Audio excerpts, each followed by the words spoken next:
In Ireland, like Oklahoma, farmers are learning that diversification is key to the survival of the family farm. And one way that's proven popular here is to open up their homes to people like me. It's 6 a.m. at the Bungalow Bed and Breakfast, and the coffee is on. Tea, the sugar and milk on the table now if you want it. Thank you. Okay. And we're at the start of the season now, so I'm gearing myself up to get myself into bed and breakfast mode. Greta Power comes from a large family and enjoys opening up her home to people. I also love the company.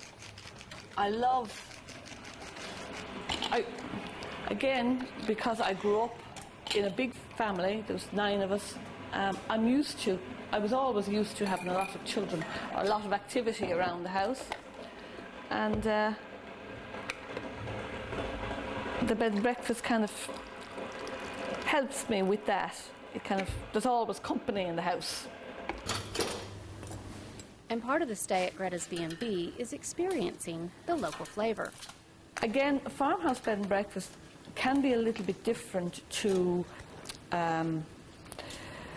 would say, the run-of-the-mill bed and breakfast, because we pride ourselves on good food and homemade cooking. Well, I like to use local food because our food is very good, and I don't see why we need to buy food from anywhere else when you have local food. And it also sustains work, sustains jobs. And again, in this day and age, when we're all crying out for work, it's good to support anybody that has a little business going. So you do the best you can. There's the breakfast dining room. As I see, there's 9 of you staying with me. And it's very delicious. What started as just a hobby for the Powers now helps pay the bills thanks to tourism. Coffee? Yes, please. Oh, it's vital.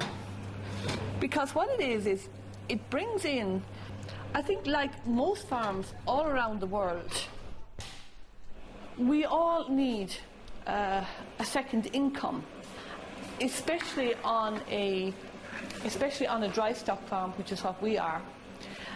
It gives you access to ready money that doesn't have to come out of the farm, because any farmer will tell you, and any farmer's wife will tell you, that the farm comes first. We've had the students here. Husband Sean takes care of the agritourism part of the stay. Well, we basically give them an idea of what we do and how we do it, and we also try and give them an insight into how we live as a family and as a farm family. So the fact that they can stay here for the night and have breakfast and have the evening meal with us is a great way of mixing with them, and they get to know a lot about our culture, and we get to know a lot about your culture. And we do have some, as you can imagine, we had last night, we had very good chats and discussions about various different things. We talk a lot. Something that Shannon Cunningham says made her stay quite enjoyable. It was really interesting to get to spend time in an Irish home, to see how everything works there, and just to be able to have a chance to talk to some of the people about what they really think about the Irish community.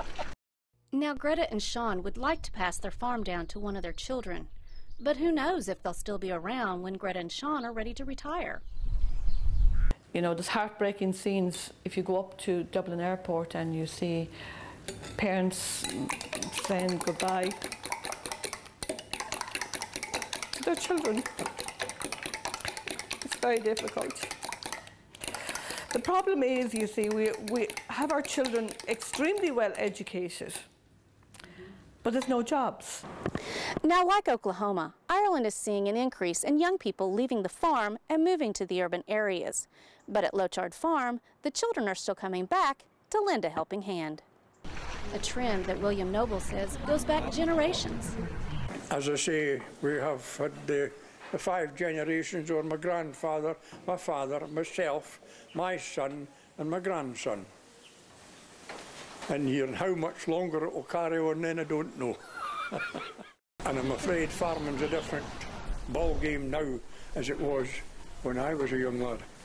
The cheapest at birth they get their tails docked, but it's only about that much. And William's son Gordon now helps run the farm with a little help. My brother Derek looks after the cattle side of it, and I look after the sheep side of it, and Derek's son has just left college and he's just started working on the farm at Christmas. Gordon's nephew Derek thought about leaving the farm, but it was just in his blood. The farm's been owned by us for about 120 years. It's been in the same name, so there's a bit of that you kind of want to keep the place going, and you don't want to see it go to anyone else.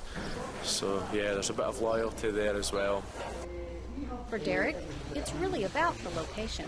I think mostly it has to be working outside. I mean, no day is the same here. You get a lot of variation, whether it be the Scottish weather, we've got plenty of rain and the occasional bit of sunshine, and well, working with animals is a very unpredictable job as well, so that has to be the kind of reason. It's not just like working away in an office or something like that. And Derek's not alone in coming back to the farm. His cousin Natalie, while still in school, helps out as well. Yeah, I help Dad. Most mornings I like to get up in the morning and help him. Mornings are always a busy time, so all the hands are more help for him. So yeah, I help most mornings. And without them, Gordon would be short-handed.